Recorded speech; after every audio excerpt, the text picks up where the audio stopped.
Study with Sanjeev sir YouTube channel पर आपका हार्दिक अभिनंदन है। आज हम लोग 1857 के महान क्रांति के बारे में जानेंगे और ये रिसोर्स है, लूसेंट बुक है। सब्जेक्टिव ऑब्जेक्टिव भी हम कराएंगे, तो बने रहिए वीडियो में।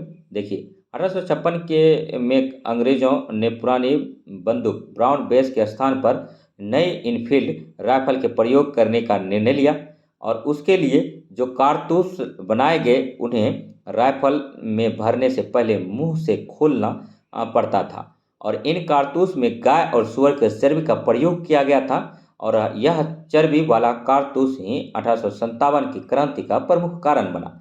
29 मार्च 1857 ईस्वी को मंगल पांडे नामक एक सैनिक ने बैरकपुर में गाय की चर्बी मिले कारतूस को मुंह से काटने से स्पष्ट मना कर दिया था। फलस्वरूप उन्हें गिरफ्तार कर 8 अप्रैल 1857 को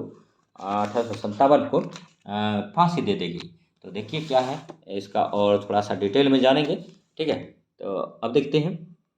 फांसी दे दी गई। मंगल पांडे का संबंध 34वीं बंगाल नेटिव इन्फेंट्री यानी BNI से था। तो कभी कभी मंगल पांडे दे देगा और BNI दे देगा, तो आपको टिक लगाना है। बंगाल नेटिव इन्फेंट्री यानी BNI इसी का फुल फॉर्म है। और नेक्स्ट देखिए 10 मई 1857 के दिन मेरठ की पैदल टुकड़ी 20 NI, याद रखिएगा कौन सी टुकड़ी, पैदल टुकड़ी, ऐसा नहीं कि घुड़सवार ले लीजिएगा। पैदल टुकड़ी 20 NI से 1857 ईस्वी की क्रांति की शुरुआत हुई। 1857 ईस्वी में क्रांति के समय भारत का गवर्नर जनरल लॉर्ड कैनिंग एवं इंग्लैंड के प्रधानमंत्री पॉमेस्टन लिबरल पार्टी से थे। और नोट देखिए, अंग्रेजी भारतीय सेना का निर्माण 1748 ईस्वी में आरंभ हुआ।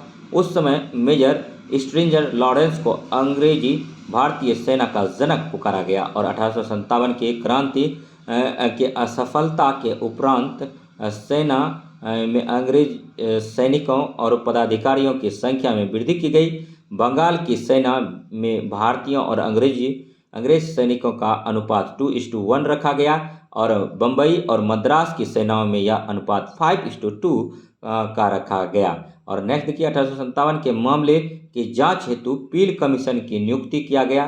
पील कमीशन क्या था, तो 1857 के मामले की जांच हेतु बनाया गया था और बिहार, अवध और अन्य उन स्थानों के व्यक्तियों को जिन्होंने 1857 ईस्वी के क्रांति में भाग लिया था और गैर लड़ाकू घोषित किया गया और सेना में उनका संख्या कम कर दी गई।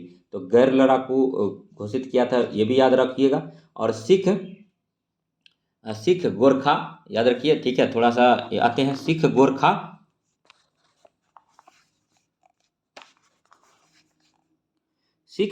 और पठानों को जिन्होंने 1857 के क्रांति को दबाने में अंग्रेजों को की मदद की थी। लड़ाकू जातियां घोषित की गई और उन्हें बड़ी संख्या में सेना में भर्ती किया गया। और नेक्स्ट है भारतीय को सेना में ऊंचे से ऊंचा प्राप्त होने वाला पद सूबेदार का था। और नेक्स्ट देखिए, ह्यूरोज ने लक्ष्मीबाई की वीरता से प्रभावित होकर कहा था कि क्रांतिकारियों में वह अकेली मर्द है। 1857 ईस्वी की क्रांति के बारे में इतिहासकारों का मत है कि यह भारत का प्रथम स्वतंत्रता संग्राम था। BD सावरकर, यह राष्ट्रीय विद्रोह था डिजरायली, यह पूर्णतः सिपाही विद्रोह था सर जॉन लॉरेंस वसीले, यह अंग्रेजों के विरुद्ध हिंदू एवं मुसलमानों का षड्यंत्र था तो जेम्स और ट्रम्प W टेलर, और बर्बरता और तथा सभ्यता के बीच युद्ध था TR होम्स, यह धर्मांधों का ईसाइयों के विरुद्ध युद्ध था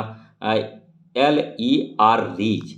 और नेक्स्ट देखिए दोस्तों, अगर आपके परिवार में कोई बिहार दरोगा का तैयारी कर रहा है तो ये सारा जो एपिसोड बनाए हैं, ठीक है, इसको आप उसको मतलब शेयर कर दीजिए, क्योंकि 1857 की क्रांति का रिसोर्स कई जगह से उठाया गया है यहाँ पर और लिया गया है, और जो कि आगामी एग्ज़ाम में यहाँ से क्वेश्चन बनेगा, हर एक एग्ज़ाम में बनने की चांस है। तो दिल्ली से बहादुर शाह जफर और बख्त खां सैन्य नेतृत्व किया था। कानपुर से नाना साहब धुनपंत तात्या टोपे सैन्य नेतृत्व किया था। लखनऊ बेगम हजरत महल किया था। झांसी से रानी लक्ष्मीबाई किया था। इलाहाबाद से लियाकत अली किया था और जगदीशपुर से कुंवर सिंह ने किया था। बरेली से खान बहादुर खान ने किया था। फैजाबाद से मौलवी अहमदुल्लाह ने किया था और फतेहपुर से अजीमुल्लाह ने किया था। और नेक्स्ट देखिए तात्या टोपे का वास्तविक नाम रामचंद्र पांडुरंग था और 18 अप्रैल 1859 को शिवपुरी में अंग्रेजों द्वारा इसे फांसी पर लटका दिया गया। तो देखिए कहाँ लटकाया गया था, शिवपुरी। हर एक बुक में कुछ यूनिक मिलता है, हर एक नोट्स में कुछ यूनिक मिलता है। बस आप में कला होनी चाहिए चीज़ों को निकालने की, छानने की, ठीक है। और इसी को कहते हैं फिल्ट्रेशन, ठीक है। और नेक्स्ट देखिए, ठीक है। नेक्स्ट तो आपको पढ़ा ही दिए थे कि निकलसन हर्सन मारा गया था, तो ये दिल्ली में मारा गया था, तो ये सब तो आप जान ही रहे थे। तो टोटल चीज यहाँ पर क्या हुआ कि अब 1857 की क्रांति खत्म हुआ। तो नेक्स्ट जो वीडियो लाएंगे इसका पार्ट ये पूरी तरह से खत्म नहीं हुआ है और भी रिसोर्स है, तो अभी कम से कम 5-6 एपिसोड और बनेगा। तो उसको देखने के लिए GS study with Sanjeev sir YouTube channel से जुड़े रहिए। तो मिलते हैं 1857 के विद्रोह को लेकर के और कुछ नए तथ्यों को लेकर के आप सबों के बीच आते हैं। तो चलिए तब तक के लिए हम लोग कुछ रिसर्च कर लेते हैं कि कहाँ से आपको पढ़ाना चाहिए। और 1857 ऐसा पढ़ाएंगे कि ज़िंदगी में अगर कोई भी एग्ज़ाम दीजिएगा कहीं से क्वेश्चन पूछेगा और क्वेश्चन यहीं से होगा। तो मिलते हैं नेक्स्ट एपिसोड में, तब तक के लिए धन्यवाद। जय हिंद, जय भारत।